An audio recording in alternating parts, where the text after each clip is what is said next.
Սիրելի հայրենակիցներ, ողջունում ենք բոլորին, քանի որ գերիների հետ կապված մենք շատ սրտամոտ երգ լսեցինք, ես առաջարկում եմ նաև մեկ րոպե լռությամբ հարգել հայրենիքի նահատակների հիշատակը։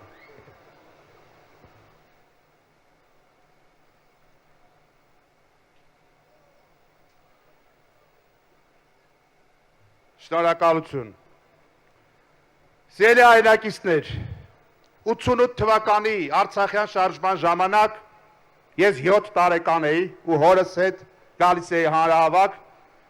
ու չէի կարող այդ ժամանակ պատկերացնել, որ տասնամյակներ անց մենք ունենալու ենք կորուսյալ Արցախ եւ վտանգված Հայաստանի Հանրապետություն։ Սակայն ի տարբերություն 90-ականների, երբ որ շատ դեպքերում գործող իշխանությունները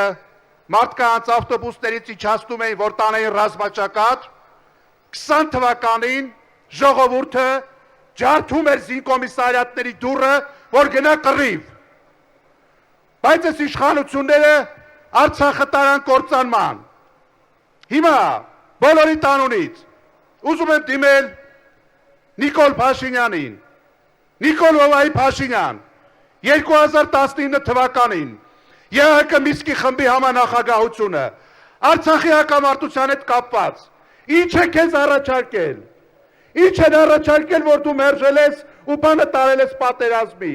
Այդ որ բողոքում ես, ասում ես ինչ եկել, չեմ եկել, ասում են հողերը տալիս է, հողերը տալիս է։ Բայց դու չէին Հանրապետության հրապարակում խոստանում, որ դու կբերես եւ կներկայացնես ժողովրդի ուշադրությանը։ Նշանակում է լավը չի եղել ըստ քեզ, որ մերժել ես, որ չմերժեիր կստորագրեիր, մերժել ես կռիվ է եղել։ Հիմա դու ով ես, որ միանձնյա որոշեիր պատերազմ թե խաղաղություն։ Հիմա եկել ես այսօր խաղաղությունից ես խոսում։ Սիրելի հայրենակիցներ, ուրեմն ինչպես թաքուն պահեց 2019 թվականի ԵՀԿ Միսկի խմբի առաջարկը ու երկրի գլխին արհավիրք բերեց, նույնությամբ այսօր մշակել են սահմանադրական փոփոխությունների նախագիծ Ալիևի պատվերով ու ձեզանից թաքուն է պահում։ Եթե այդ սահմանադրությունը Ալիևի ու Էրդողանի պահանջով չի,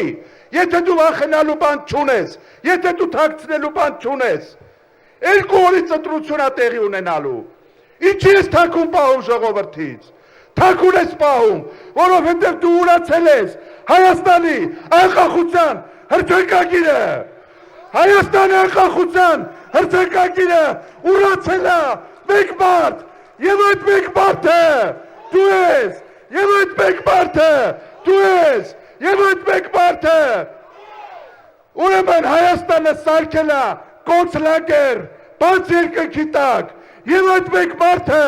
դու ես, եւ այդ մեկ մարդը, եւ այդ մեկ մարդը։ Սիրելի հայրենակիցներ, այստեղ շատ է խոսվում, որ մեծ թվով մասնակցության դեպքում այս իշխանությունների ճանապարհը գծված է հեռանալու համար։ Տարբեր թվեր են նշում,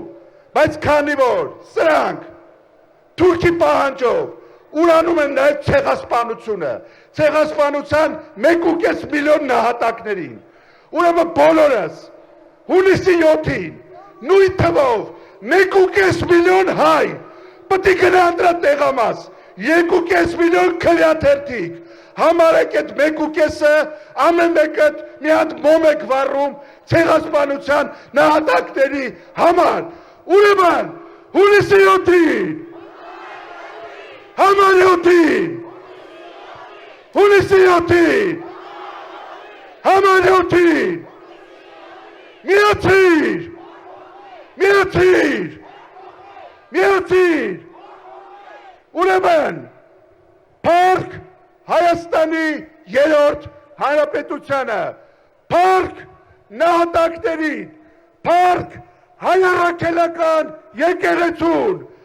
փառք Հայաստանի երրորդ հանրապետության անկախության հռչակագրին, փառք հայոց եռագույնին, կեցցե Հայաստանի երրորդ Հանրապետությունը